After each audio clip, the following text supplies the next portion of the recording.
Okay, we'll begin now. All set. So if you remember, in the previous class, we were working on organization and presentation of data, right? One way of organizing the data is using the frequency table, and we learned how to construct different types of frequency table already. Okay, that is the first one. Second part we have started was the presentation of data. And we learn only one type of presentation of data, that is using histogram. We can present the data using histogram, and we know that we can present the continuous data using histogram, right?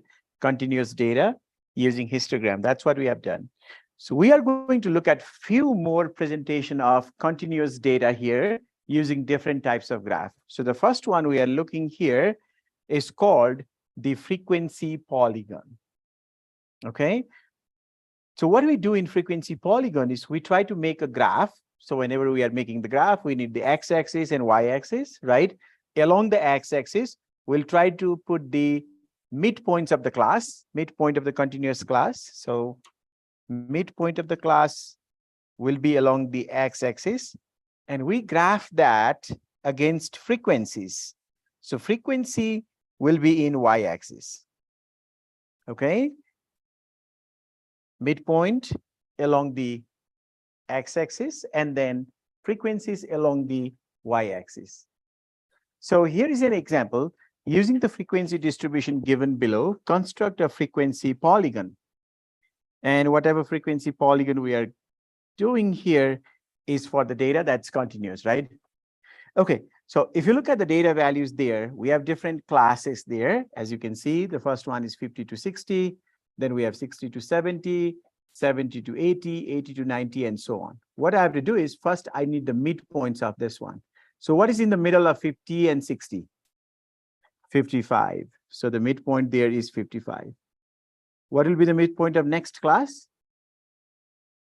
65. Next one will be 75, then 85, 95, and finally 105, right? So that's how we have to, hold on, what's going on? You can still see there, right? But I lost on my computer somehow. That's kind of interesting. Okay, it came back. Good. So we have the frequency, we have the midpoint. Now we need to draw the graph. That is, we have to make the horizontal and vertical axis. Okay, so I have a piece of graph here. So that is what I'm going to bring here on screen. You don't have this. So probably you just have to draw the axis. So what I mean by that is, what you'll do is along the horizontal line here, I'm drawing the x-axis. So in your notebook, you'll just draw the x-axis there. Okay. And then we'll draw the vertical axis, the y-axis. Let's also draw the vertical axis. That is our y-axis. Like that. Are we good so far? Okay.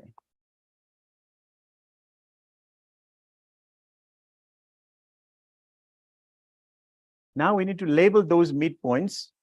And here the midpoints are 55, 65, 75, 85, and so on, right? So we start with 55. Let's start here with 55. Okay, then 65, 75, 85, 95, and 105. So you have to make your x-axis ready. So along the x-axis, we have those midpoints.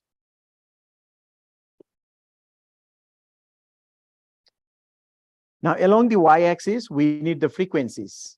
Okay, we need frequencies along the y-axis. And if you look at those frequencies, you can see that we have 5, 12, 10, 8, 3, and 2. So the highest frequency there is 12. So I must be able to fit at least up to 12 along the x-axis, I mean along the y-axis, right? So I'm going to count like this. Let's see if I can do it. 2, 4, 6, 8. No, that's not working. So I have to do, suppose that is a 2, 3, 4, 5, 6, 7, 8, 9, 10, and then 12, right? Make sense? Okay, hold on. Let me show you clearly how I'm counting. So what I did is I'm starting at 2, okay? And I'm skipping 1 in the middle, so 4, and then that becomes 6, 8, and then 10, right? 12, and then 14, just like that. That's how I'm, labeling the y-axis. It doesn't mean that you have to label it like this, okay? If you want to write 1, 2, 3, 4, 5, 6, 7, 8, all the way up to 12, that's totally fine, okay? Now, let's plot this point. The first one is, if you look at the first point there, you have midpoint 55, the frequency is 5. So when you have 55, the frequency is 5. So 5 will be somewhere there. Is that right? Because if I go up here, this is 2, that's 4. Up there is 6, so 5 is in the middle, right? So next one, we have 65 and 12. So 65, you go all the way up to 12. Over there, right? 65 and 12. That is 65, that is 12, because it is between 10 and 14, so that is a 12. Next one, we have 75 and 10. 75 and then 10 is over there. 75 and 10. 85 and 8. 85 and then 8 is that. And then 95 and 3. So 95, 3 is above 2. And we have 105 and 2. Did you do that correctly? Okay. Now, the way we construct the frequency polygon is what you have to do is you have to plot the points and then you have to join using the lines. Do you see that? So you have to join the corresponding points using the lines. So we are going to join the first and second with a straight line. Similarly, second to third with a straight line. Third to fourth with a straight line. Fourth to fifth with a straight line. And fifth to sixth with a straight line like that. So we get this graph. We can clearly see from this graph, if you look here, this graph is powerful. For this data, the highest value is at 65. Do you see that? Highest value is at 65, and that occurs 12 times. Okay, the number of times something is repeating the most here is 65. Whereas this one, 105, we only have 2 of them. Now see, we are not done with the polygon. If you remember the definition of polygon from your geometry, polygon is a closed geometrical figure. Closed means like if you think of a triangle, you have 3 sides and this is a closed figure, right? Similarly, rectangle, 4-sided polygon, it is also a closed figure. So we have to make this a closed figure. You can see that it's open here. We don't have a side here.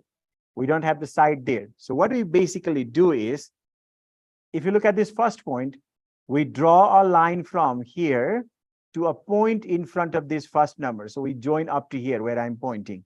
And when you're joining this, try to join with a dotted line so that this was joined to create the polygon. And similarly, from here, you join to the x-axis over here, all the way down to a number in front of that, like that. So now you can see that on the top, it is completely closed, and on the bottom, it is closed by the x-axis, right? So this diagram that is created here, this is called frequency polygon. This is frequency polygon.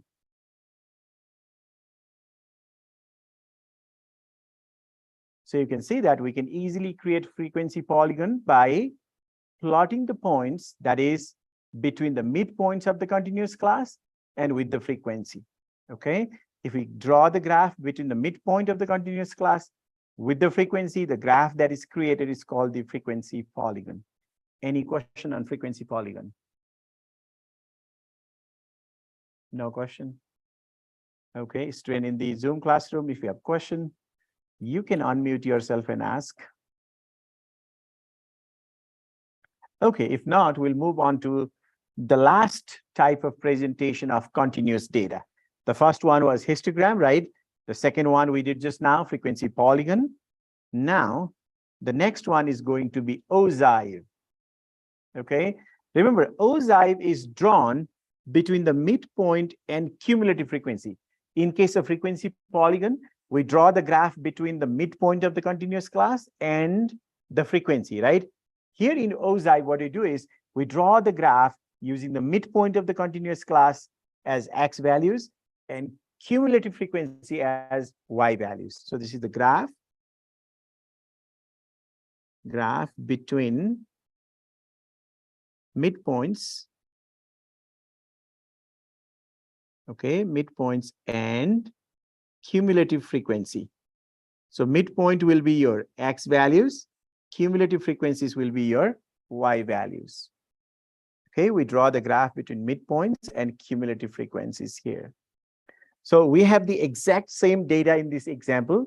So first thing we are going to do is we are going to list all the midpoints here. We already know for 50 to 60, it is 55.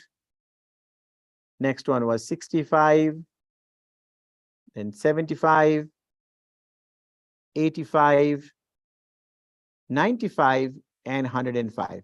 Is that right? Okay, those are the different mid values of the class.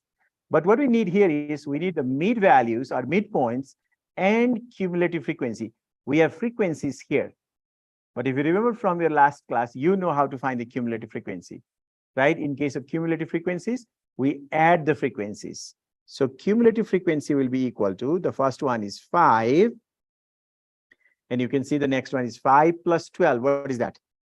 17. So next one will be 17 plus 10. What is that? 27. The next one is 27 plus 8. That is 35. 35 plus 3 is a 38. And then 38 plus 2, that's a 40. So we have the midpoints. We have the cumulative frequency. That means we are ready to create the graph, right? We are ready to create the OSI. So let's draw the graph. Let me bring my graph paper here. In your notebook, you'll just draw the axis. Okay.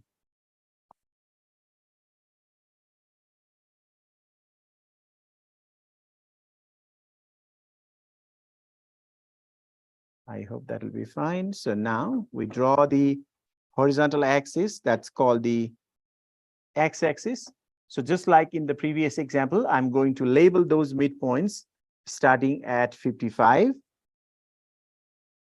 Okay, I'll start here.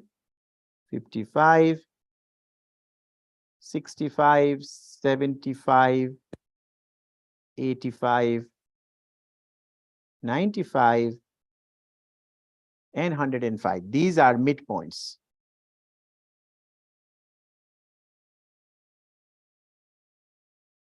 So you have all those midpoints along the x-axis. Now along the y-axis, you need the cumulative frequencies. So let's draw the vertical axis here, the y-axis. And along the y-axis, we are writing all those cumulative frequencies. Okay, cumulative frequencies along the y-axis. And you can see that we want to go up to a cumulative frequency of 40, right? So what I'm going to do is when I'm labeling here, I'm going to count by 5. So 5, then 10, 15, 20, 25, 30, 35, 40. So I'm counting by 5. So here is a 0, so then that's 5. So 10, 15, 20, 25, 30, 35, and 40. Now, remember one thing. In case of frequency polygon, you saw that some values were going up and then it came down. So we are able to create a closed polygon there. But here in this one, you can see that the cumulative frequencies are increasing. So you are going to get a graph that is going upward, okay? Because the frequencies are increasing. So let's plot the first one, 55 and 5. So 55, 5 is there. Next one is 65 and 17. 65 and 17 is there because you can see that this is a 15. So a little bit above 15 is a 17. Now next one is 75 and 27. 75 and 27. 27 is above 25. And you can see that this line is 25. So that is 27. Next one is 85, 35. When it is 85, it is 35. 85, 35. That one, because that is a 35, between 30 and 40. Next one is 38, somewhat close to 40. 38. And finally, the last one is 40. So we got that. And you can see that as we go from left to right, these points are going upward, as you can see, right? The points are going upward. Now we can connect these dots to create that ogive. So let's connect those dots. We start with the first one and go towards the second, second to third, third to fourth, fourth to fifth, and fifth through sixth. This graph, this is created here. This is called ogive. Now, there is a significance of this. See, in the real world, if the data is presented in the form of graph, they will not give you this actual data, right? You'll just have the graph. And with the help of graph, you can find one very important piece of information easily. For example, if you look at this one, this is the last point on the graph, right? Where I'm pointing right now. That is the last point on the graph. Now, from there, if you go towards the y-axis, you'll find a number on the y-axis. What do you see here? 40. In this case, n equal to 40 is the sample size. Okay, sample size is 40. Sample size means if you add all frequencies, what is the total, right? So if you add all these frequencies, it is going to be 40. So ogive is powerful in giving you the sample size. You can look at it and you can directly write the sample size. Any question on this one? No question. Okay. Now, here is the problem based on ogive. What do you think is the sample size here? If you look from the top and go towards the y-axis, you see that it is 80. So that means the sample size n is equal to 80.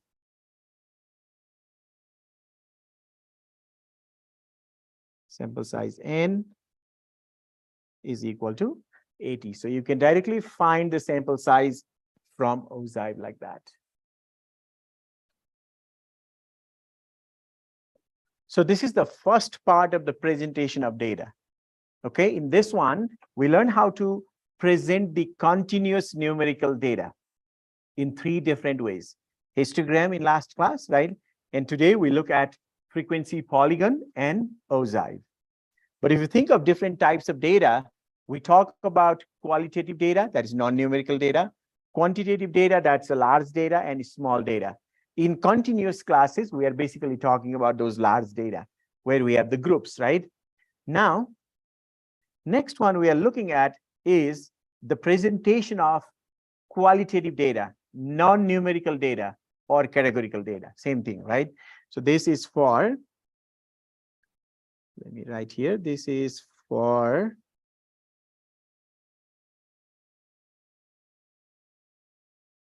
qualitative data. Qualitative is also called non-numerical. Non-numerical or categorical.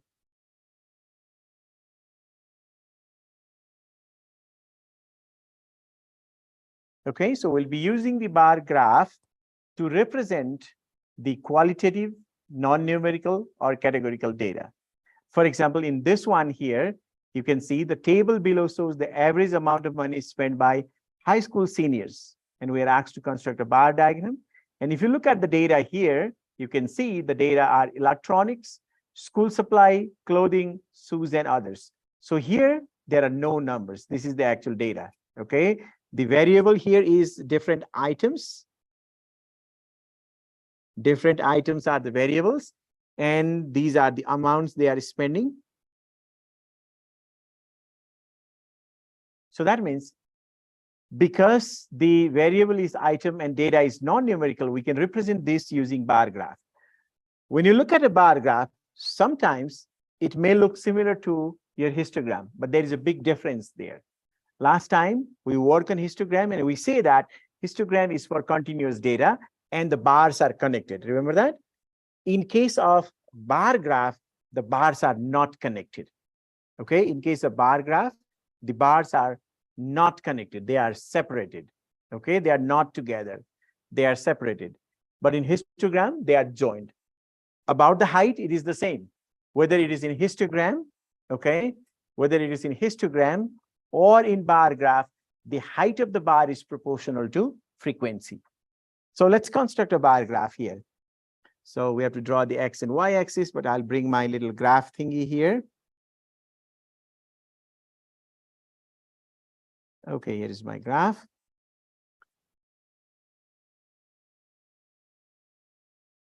So we'll draw the horizontal axis now. Let me move it a little bit up.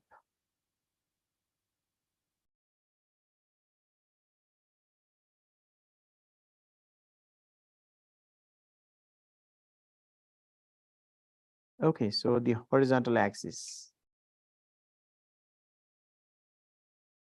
Along the horizontal axis, you are going to show different items. Okay, so along the horizontal axis, you are going to show different items. What are they? They are electronics.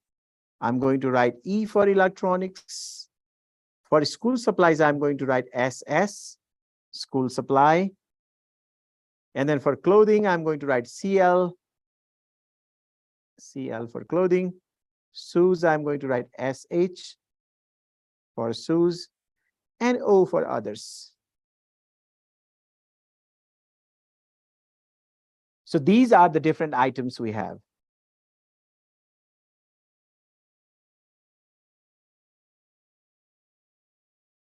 Now, the next thing we want to do is along the y-axis, we need to draw the vertical axis and represent, okay, the amount. So here, let me draw the vertical axis and show the amount spent, right? The amount spent. And you can see that the maximum amount spent here is $1,000. So I have to go up to $1,000. So what I'm going to do is I'm going to try 2, 4, 6, 8, 10 like that. So 200, 400, 600, 800, and 1,000, right?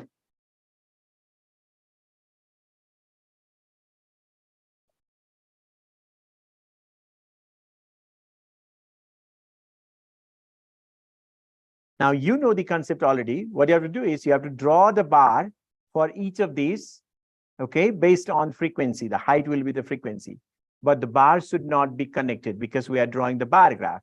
If it was histogram, the bar will be connected. So first one, electronics, $1,000. So we can do something like that. That is the first one. That is for electronics, $1,000. Right? Next one, we have school supply, $250. Let's do that. The second one, school supply, $250.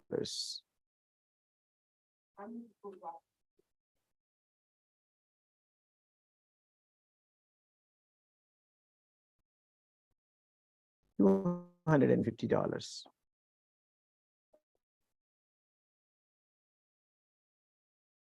Third, we have clothing, and you can see that they spend $145 on clothing. So $145.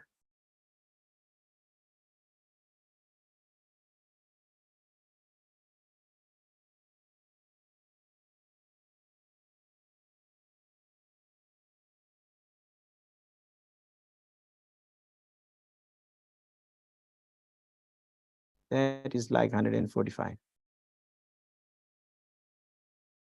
Next one, you can see shoes for $85. Pretty expensive to go to school. There we go. $85. Are we following so far? Yes. Okay.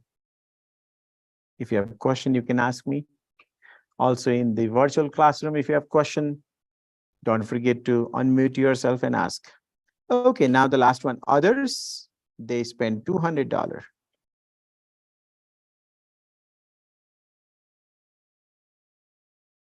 Like that. Okay, so this is called the bar graph. You can see that we have drawn the graph for the non-numerical data. You can see the non-numerical data here are electronics, school supply, clothing, shoes, and others, right? No numbers there. These are non-numerical data. So this is called the bar graph. This is the bar graph.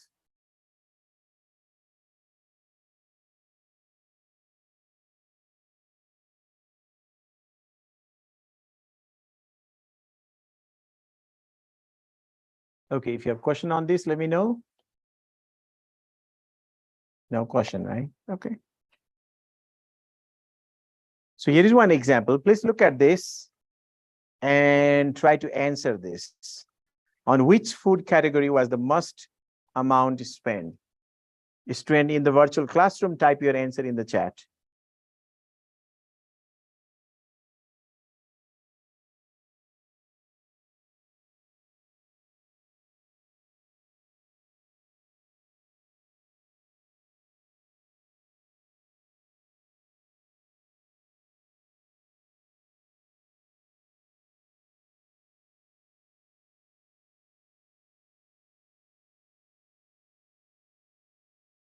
Okay, so the answer is the maximum amount is spent on which item?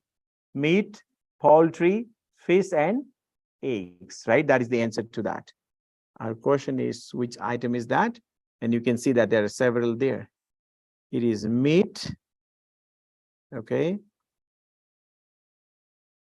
poultry, fish, and eggs.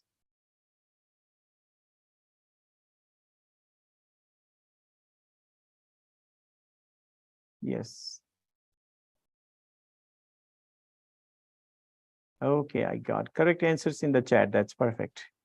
Thank you. Okay, so now let me go back to the bar graph again. If you look at this graph, see, we have 1,000, then decrease to 250, decrease to 145, decrease to 85, but after that it is increased, right? Increase to 200. That means here the bars are not in order, not in the order from the tallest to the shortest, right?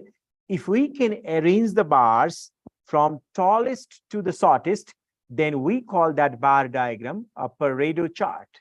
So Pareto chart is a special type of bar diagram where the height of the bar are in ascending order. No, descending order, right? Tallest to the smallest, descending order. So bar graph where the height of the bar are in descending order. So it is a bar graph with height of bars in descending order. Descending means decreasing, okay? Decreasing order. So remember, Pareto chart is not something new. It is just the bar graph, right? But the bars are in decreasing order. The height of the bars are in decreasing order. So here is an example. Let's draw this bar graph. The following frequency distribution presents the frequency of passenger vehicles that pass through certain intersection from 8 a.m. through 9 a.m. on a certain day. You have to construct a Pareto chart for this data. So what do you do? You can see that the vehicle type is the variable. And the data here are motorcycle, sedan, SUV, and truck. So clearly, this is non-numerical data, right? So we can draw the bar graph. But here, we want the Pareto chart. That means the bars should be in decreasing order. So let's begin by drawing that axis. I'll bring my graph.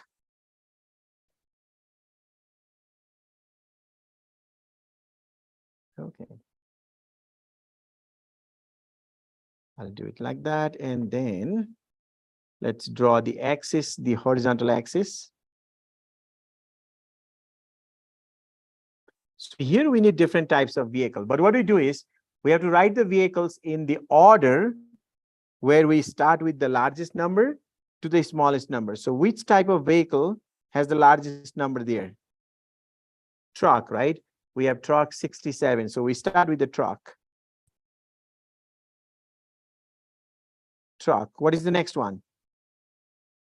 SUV. What might be the next one? Sedan. Okay, I'll write SE there just to save a little bit of space. And then what is the last one? Motorcycle. I'll write MC there. So these are the different types of vehicles. So what we did is, when we write these vehicles along the x-axis, we already write in the order from the largest number to the smallest number. Okay. Now along the y-axis, we need the frequencies. So let's get the frequencies over here. And you can see that the maximum frequency we have is 67. So probably I can count by 10, 10, 20, 30. That looks crowded. So let me do this. 10, 20 is there. So I'll do 30, 40, then 50, 60, and then 70, right? Okay, so that did looks a little nice. Now we can draw the vertical bars in decreasing order. Okay, the first one, truck, we have 67, almost 70, right? So we draw a vertical bar of height almost 70, 67, right? There we go. 67.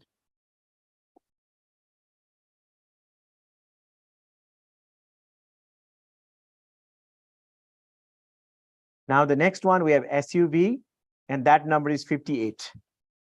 Let's do SUV 58. 58 is almost 60. Okay, there we go. SUV 58. Now you can see the height of the bar are just decreasing like that, and it has to continue decreasing like this.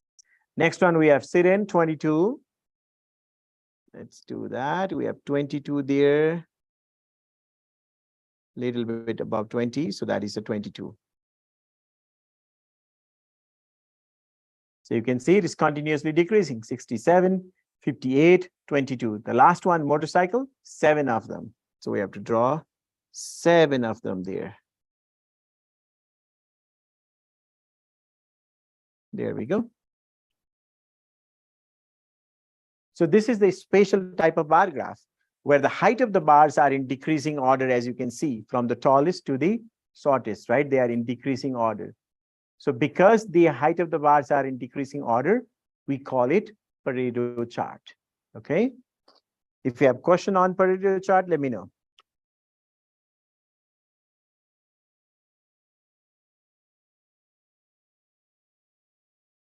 So just like for continuous data, large continuous data, we looked at 3 different ways of presentation of data, right? For continuous: histogram, frequency polygon, and ogive.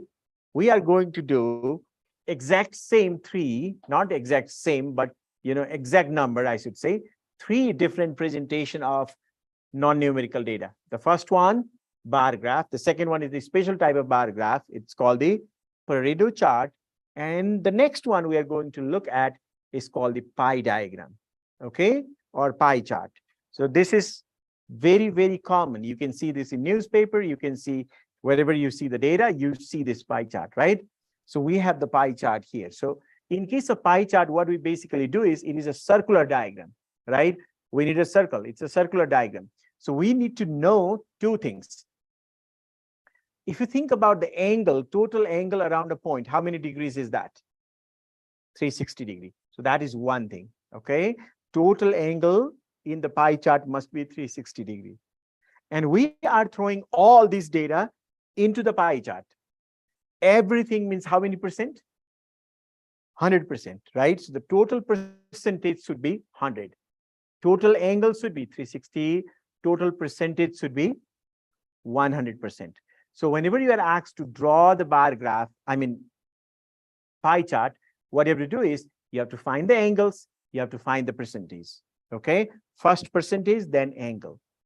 So here you can see the following information shows the color of car preferred by customers. We have to draw the pie graph, and then we have to answer that question there, okay? So first, what we're going to do is, let's look at the percentage. We'll look at the percentage here. Also, I need to add some of these. So let me draw a line down here and then find the total. Okay, you can see here, red cars 50, black 60, white 30, green 20, blue 40. What is the total number of cars if you add all that? 200. Very good. 200. And if you want to find the percentages, you know that 50 cars out of 200. So it is like 50 out of 200.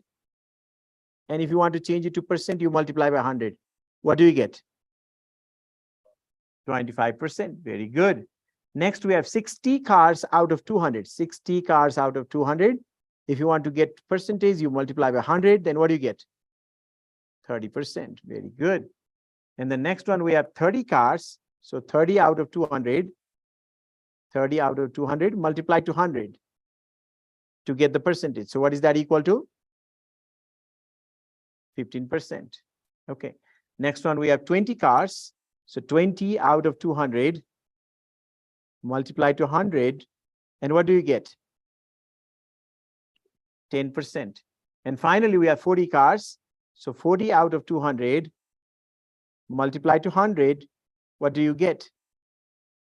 20%. Very good. So this is how we can find the percentages. Okay, so we got the percentages there. Let me write the word percentage.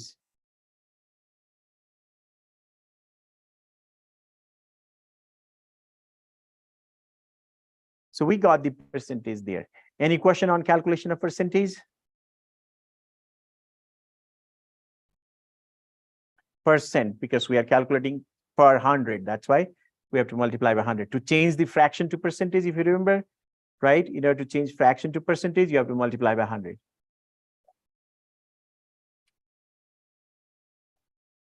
You will get 0.25. And then you multiply by 100 to get 25, right? That's why. Now, the next thing is we need to find the angle. So let's do the angles.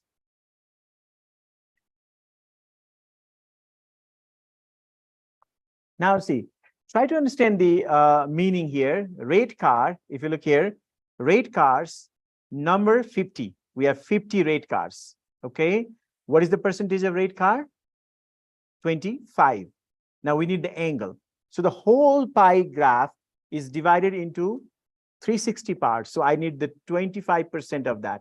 So it is 25%.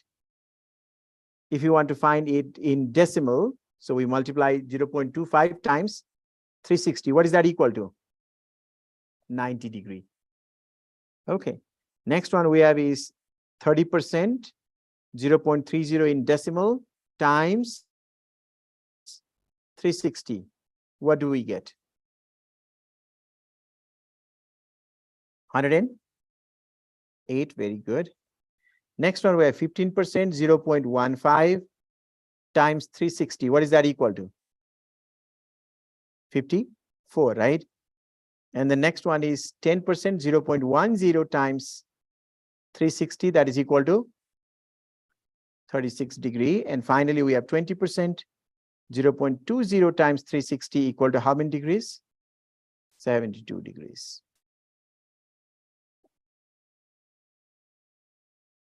Remember, when you write the percentage value, you have to write as a whole number, not as the decimal. That's very important, okay? And then here, when you add all these percentages, check what you get. Do you get 100 or not? Check it. It must be 100, otherwise this is not correct. And also, add these angles. The sum of the angles must be 360 degree. Otherwise, we did the math wrong.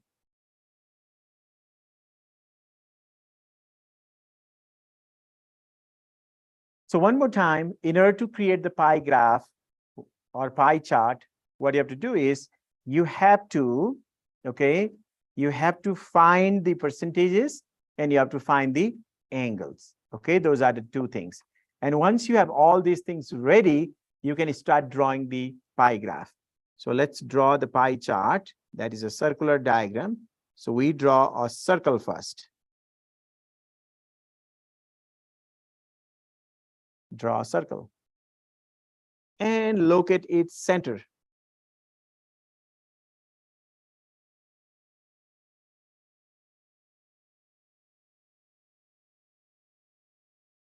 You find its center somewhere. Okay. If you have drawn the circle using compass, you know where it is. Otherwise, you try to locate it somewhere. It should be pretty much at the center, right?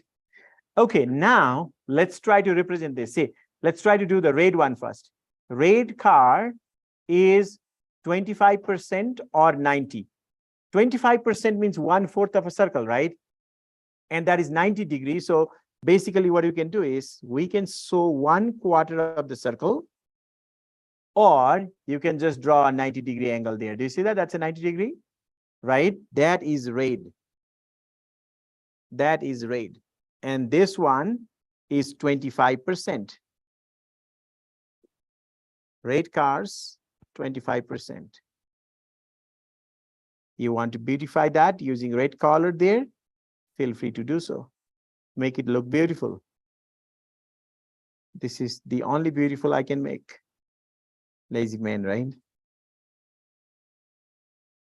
Okay, now, so we are done with the red. Red, 90 degree or 25%. We are done with that. Next one, we have black. How much is black? 108. So now let me do something. If I draw, this is not correct, don't draw this. If I draw that line there, let's say, if I draw that straight line, how much will be this angle here?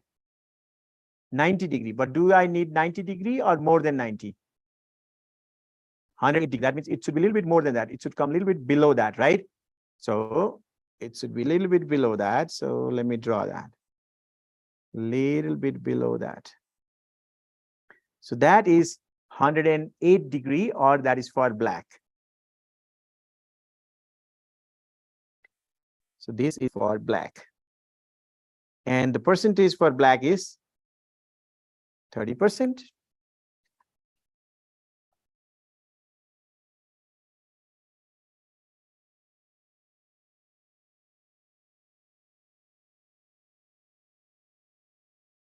Are we good so far? Students in the virtual classroom, if you have a question, you have to unmute yourself and ask me. I was just wondering, I don't have a compass. Does the circle need to be like exact and perfect, or is like a rough, even It should circle look like a good circle. enough? Yeah, Okay. Yeah, that's all you need. So you All don't right, need to thank use you. compass to draw it, but it should look like a circle. Thank you. Yeah, you're welcome. Okay, now, next thing I want to do is, we have this much percentages already. Let me try to do one thing here. Suppose if I continue this straight line, this red line, don't draw it, okay? If I continue this red line like that, no, that's not straight. Like that, you can see that this part of the circle is half circle, yes or no? This side we have half, the other side we have half. That means this side, the total percentage should be 50, yes or no? Right? Here, the total percentage should be 50. So if total percentage is 50 here, this one where I'm pointing, that must be 20, right? Do you have 20% here with any one of them? Yes, blue, right? So I can fit blue here. Okay, I can fit blue there. So let me do that. Let me get a blue color, make it like that. So this is blue. And that is 20%. 20% is blue. So I fit blue color there because I see that it exactly fits there. So that I'm done with that blue also. Now I'm left with these two. Look here, I'm left with white and green. And if you look at white and green, it's 50 and 10, that's a 25%. Because, look at the board again, this part of the circle is 25, I mean 50%. 25 is already here. So this remaining is 25%, right? If I divide exactly in the middle, it will be 12 and a half, 12 and a half. But I don't want 12 and a half, 12 and a half. I want 15 and 10. So the smaller one is 10. So let's do that. And it's green. So this is green. green is 10%. That is green. And the remaining is 15%. Remaining is 15%. And that is white.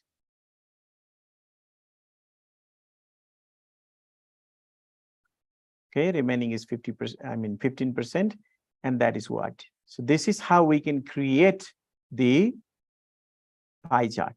Okay, remember, you'll see a lot of pie chart, but make sure the first thing you want to see to verify whether the pie chart is correct or not is you look for the total percentages and see whether the area is divided according to the percentage or not.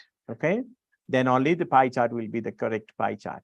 And once we are done with this, the question asked here is how many degrees that the black represent?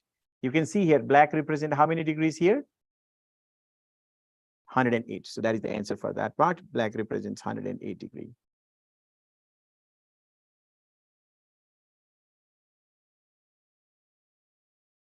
Hold on. I don't mean to do that.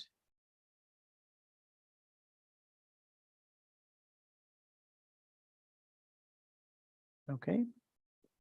Black represents 108 degrees. Can you see something written in yellow on the board? Okay.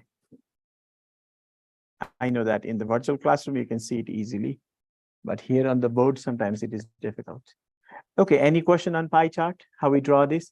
Remember, you are going to see pie chart, the construction of pie chart in one of the exams. I don't know which one, but you are definitely going to see this because I remember asking this in last semester. So yes, definitely it will be there. I like this pie chart a lot, one reason. Second reason, pie chart is a common type of graph that you'll see everywhere. So you really need to understand this one. It is not just for, getting the grade and passing the class, but you should be able to, read the information given in the pie chart in real world also, right? That's why. Okay, here is one example. Could you please answer that quickly?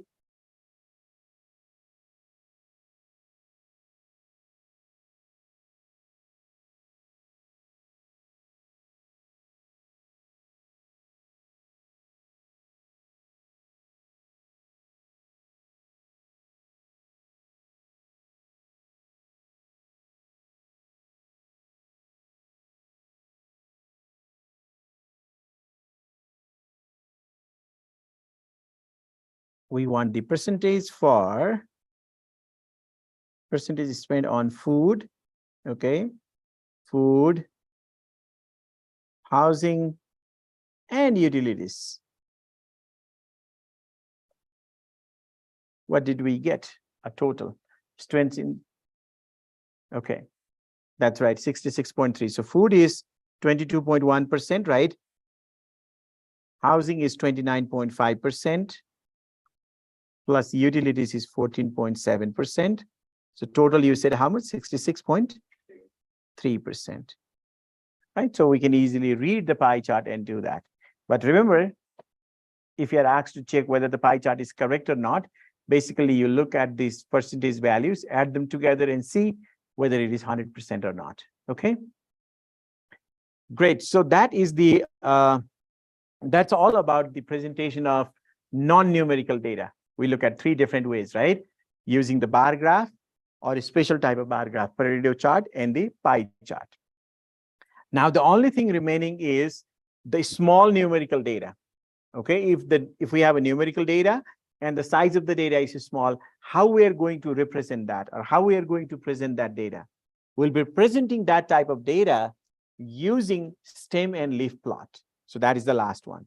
We'll be presenting that type of data using stem and leaf plot. So stem and leaf plot is for a small data set. Okay, small data set. And remember, this is for numerical data, by the way. Okay, this is for numerical data. Let me write that here. This is for small numerical data.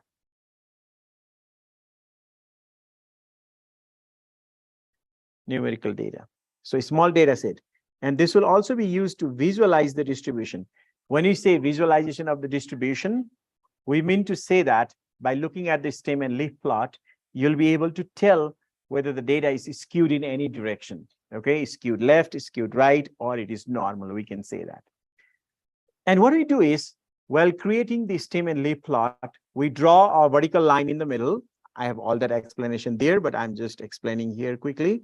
So we draw the vertical line like that. Okay. And on the left side of the line, we have the stem.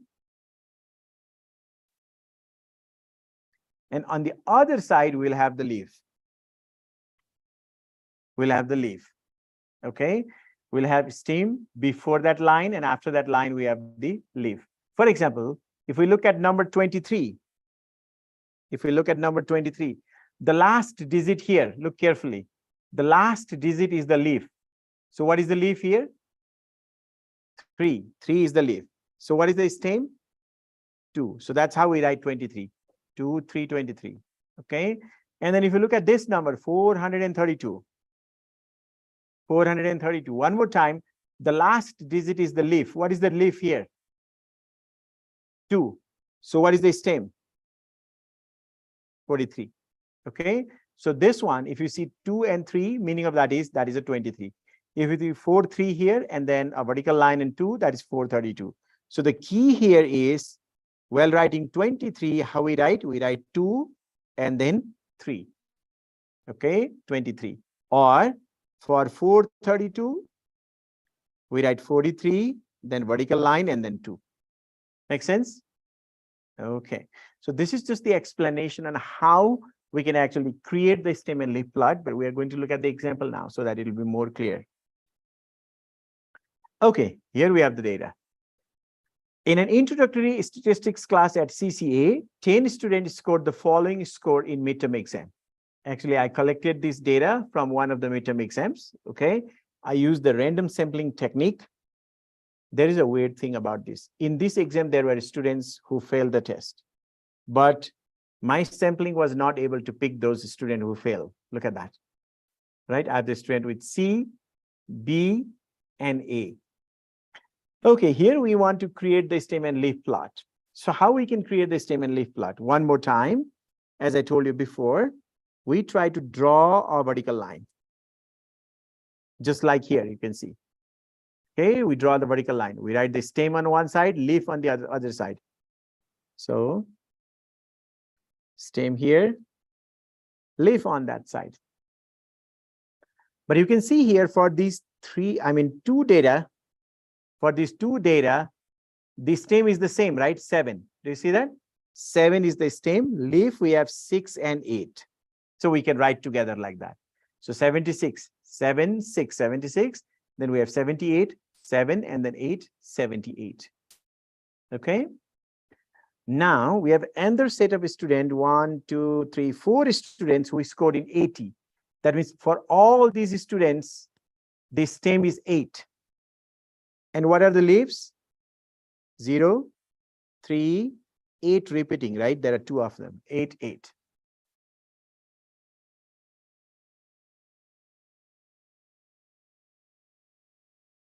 Then after that, we have the score in 90s. 3 students scored in 90.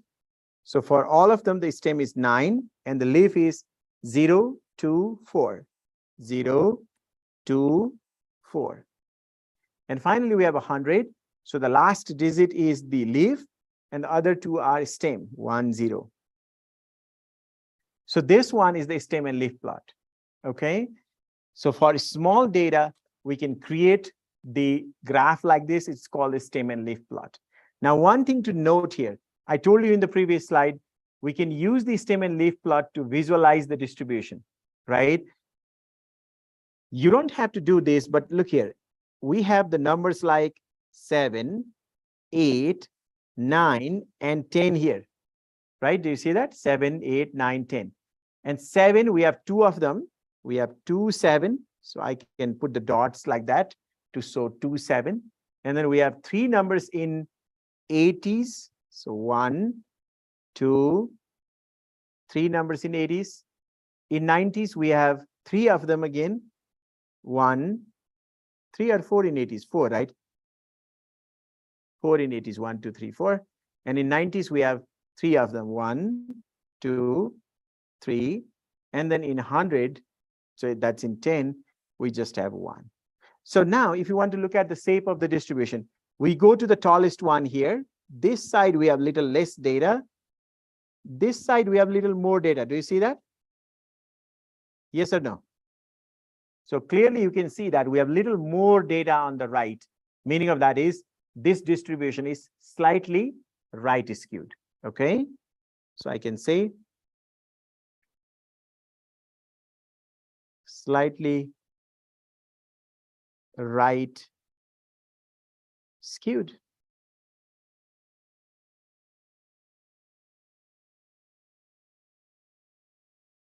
What do you think? Is this clear? Is there any question or anything to ask? No? Okay. So then you can see that we are done with the lecture, right? We are done with the lecture. So don't forget, there are three things because we are in the, beginning of the semester. I'm going to remind this until third week. After that, you'll know the routine. Okay. So just like in the previous week, this week also, you have two assignments. You'll turn in this note catcher by 11:59 p.m.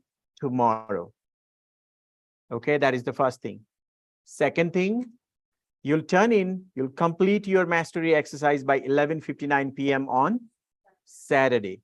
Okay, and the third thing, as I told you on the first day of the class, you have to check your D2L one time in every 24 hours to see if there is anything there, any update or anything like that, your grade and things like that.